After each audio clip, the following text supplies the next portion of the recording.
Alors Vladimir, après avoir fait les questionnaires, je vous ai interrogé, on a discuté longuement ensemble, je vous ai examiné, j'ai regardé vos oreilles et donc maintenant je vois assez clair dans la suite des événements et on va cibler les analyses en fonction des 4 axes dont je vous ai parlé tout à l'heure. Donc le premier axe, on avait dit que c'était l'axe cardiovasculaire. Donc on va explorer des marqueurs cardiovasculaires au niveau, par exemple, on va doser l'homocystéine, qui est un marqueur très très important pour la prévention cardiovasculaire. On va doser la CRP ultrasensible, on va doser des lipides un peu plus poussés que le cholestérol simple, etc. On va aller voir les ApoA, les ApoB. On va rentrer vraiment dans le vif du sujet cardiovasculaire. Le deuxième axe, on avait dit que c'était intestin. Donc je vais vous faire des analyses à la fois sanguines, mais surtout des analyses urinaires, où on va doser les métabolites organiques urinaires, qui sont une recherche. Si vous voulez, les bactéries dans nos intestins, elles fabriquent des métabolites que l'on peut mesurer dans les urines.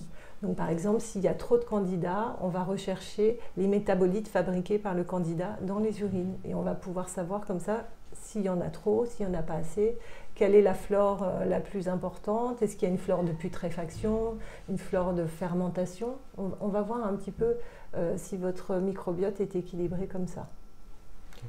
Ensuite, on va voir un petit peu, donc on va chercher les acides gras, le profil des acides gras. Donc ça va avec le cardiovasculaire, mais pas que, puisque 80% de nos cellules sont faites avec des acides gras. Ça dépend de la fluidité des membranes, à peu près dans tous les secteurs de notre corps. Donc les acides gras, c'est vraiment très important. Ça joue aussi sur l'inflammation.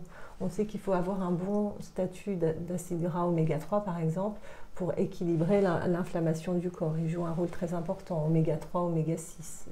Et cet équilibre est important. J'ai une question. Quand vous parlez de l'inflammation, pourquoi vous la mentionnez et quel rôle elle joue l'inflammation dans le vieillissement, enfin dans la santé ou dans le vieillissement du corps? Et on s'est rendu compte que l'inflammation de bas grade, surtout, était le lit de plein de pathologies. Ça commence par une inflammation de bas grade et elle entraînait, et elle peut être mesurée par des marqueurs dans le corps, donc en préventif. Quand on voit parfois il y a des patients qui n'ont aucun symptôme, qui vont très très bien.